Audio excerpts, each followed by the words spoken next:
Hello, everybody, and welcome to Church at Home with Rachel for Wednesday, the 22nd of May. Today, I'd like to talk to you about a question I've been pondering because somebody commented on a video I made a couple of years ago that has had almost 100,000 hits, and it's because I mentioned Bo the Fifth Column, and I talked about how the church, sort of a report card of the church.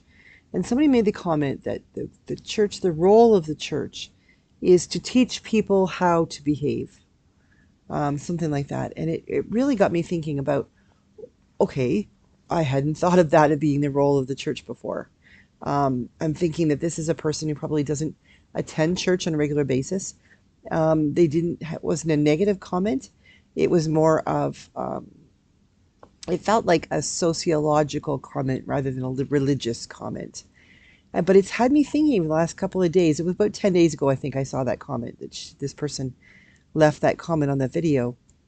But it's had me thinking a lot about what is the role of the church in the world.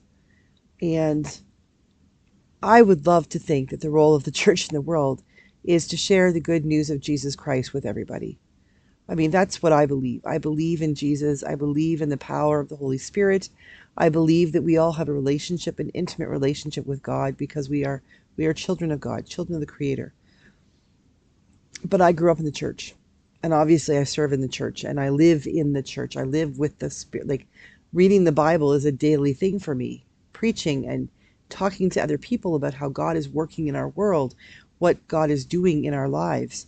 Cheryl, my compatriot here at the diocese, and I talk almost every day about the power of the Holy Spirit. That, we get goosebumps because of the things we see happening and the conversations we're having, and we see the power of God working in other people, calling them to serve in new ways and discover ways of seeing who they are in God's eyes. It's incredible.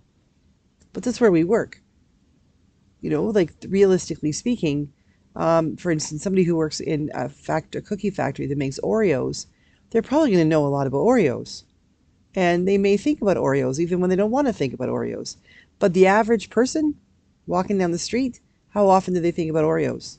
When they see it advertised on TV, when they have cookies and milk with their daughters or sons. Um, you know, when you live in the church, when you live in the world I live in, it's natural for us to think that this is what this is all about. But sometimes we need to take that step back and say, okay, what does the world see? What does the world think I do? They have those memes on Facebook. It has like 6 different pictures. Like, one of them is great. It's like, what I'm a seminarian, what my parents think I do, and it's a kid buried and up to their nose in a Bible. What my friends think I do, and they think you're crazy, and what my professors think I do, and what I think I do, and what I actually do. So there's different things like that. So we need to do that with the church. Is take a good long look at asking the world around us, what is it we do as a church? Who are we as church? Because it seems to me that maybe we're not hitting the mark. We're neither hitting the mark of what the people in the world seem to think church should do, and that seems to be things like setting up standards of how people should live, and then presenting them in ways that people can do them, and living that way ourselves. And we're human, and so we fail. We don't live up to those standards, and our standards aren't consistent. All it takes is, you don't even have to look outside the denomination. You take 2 Anglican churches and set them side by side, and depending on their context, completely different message, I think, that is being shared, which is something that I'm working on within the Diocese of Brandon, that our message should be consistent. And that's going to take years and years and years and years and years of work. I will not retire as a bishop and have that work done. But if I retire as a bishop and have done well at working with that plan, then I will know that I have done the work God called me to do. So we have this sort of sense of what we think we should be doing as church. And then there's the other aspect of what the world thinks that the church is for. And they don't connect, I don't think, really well. And we need to fix that. Now, we could stand there and say that the church needs us, that the world needs us to stand strong and steady and preach the gospel, the good news of Jesus Christ, and and bring it home to everybody. And indeed, as a church, that's what we should do. But first, we have a few things we have to do. We have to clean up our own house. We have to make sure that what we're saying to the world, that what we're saying to the society who looks in on the church, or just gives us a glance by when they walk or drive by the church, that if they were to stop and actually ask us questions, if they were to drop in for Sunday worship or pop into the office and say, what do you do here all week long? What is it your people pay you to do? That we would be able to live a consistent message, that people would see, and no matter who we are, what we're doing, that we do indeed live out our baptismal promises, and that we do indeed recognize that we are called not to live in our ivory towers, but we're to come down from those ivory towers, maybe, fill them up with toilet paper and food so we can give them to people. But we're called to take what we have in the church and put it and bring it outside the church.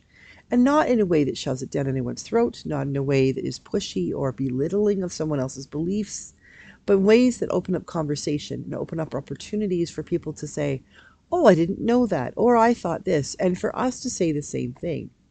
Because the church is not meant to be a judgmental place. We are not supposed to be sharing our message in a way that says you are wrong, but in a way that says you are loved. We love to have a conversation with you. And as a matter of fact, I am a big believer that God has expressed God's self in so many very different ways that it's incumbent upon me to listen, to pay attention, to really be aware of the many ways that God speaks into this world. Who am I to say I've got a corner in the market? Now, I am perfectly okay if God says to me when the time comes, you miss the mark completely.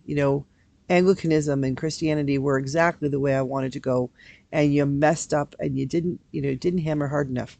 I would much rather have God say that to me in the long run and say, you failed in not being, this harsh. Then I would want to be that way and say that this is the only way. The way I worship, the way I believe, the way I think, how I understand Jesus is the only way to do it. And then have God pull me up short when the time comes and say, oh, my child, you failed miserably. You missed the point. It's all about love.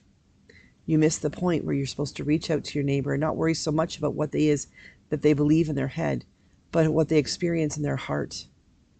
And I really believe that the church has a long way to go if we're to come to a place where we are what the early church was. We just celebrated Pentecost a couple days ago when the people spoke the language.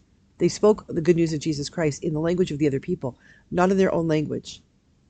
This idea that instead of Jesus being for the few people who were like him, that the Holy Spirit came to say, no, Jesus is for everybody. And you aren't supposed to just be like him. You are supposed to become more like them. Learn how to speak their language. Speak. And by the way, you don't have to learn because I'm going to teach you right now. I'm going to open your mouth and out of your mouth will fly the words of Jesus Christ, the good news of Jesus Christ in the language of the Medes and the Ethiopians and the Elamites and the Egyptians and the Greeks. All of these people will hear the good news of Jesus Christ. And it's not about you. It's all about Jesus. And they will hear and they will interpret from their own context, from their own country, from where they are. They will hear these words and they will speak to their hearts. And you don't need to worry about how that happens. Let the Holy Spirit do that work. Let God do the Holy Spirit do the work of helping these people understand who Jesus is to them and don't judge them for how they understand. That is what the church is called to do. And that's, I believe, what we are called to do here in the Diocese of Brandon and everywhere. Is to really get out there and help people to understand that we have a message that we love so much that we want to share it with them. But we love them so much that we are going to honor them and the way they receive that message. I think if we get to that place where we can do that, have that message and that desire to share our message that way, in a way that honors and respects the other person, recognizes their dignity, that might sound like one of our baptismal promises. When we can do that, then we will be on the right track to making sure the church is where God intended the church to be, and not where Hooker or Cranmer or the King Henry VIII or anybody else, any pope or anyone else has determined where the church should be. It's all about Jesus. So why don't we go back to Jesus and say, Jesus, where do you want your church to be? If we do that, if we ask that question, we'll be on the right track. What do you think? Have a great day. God bless you. I'll see you again tomorrow for Church at Home with Rachel.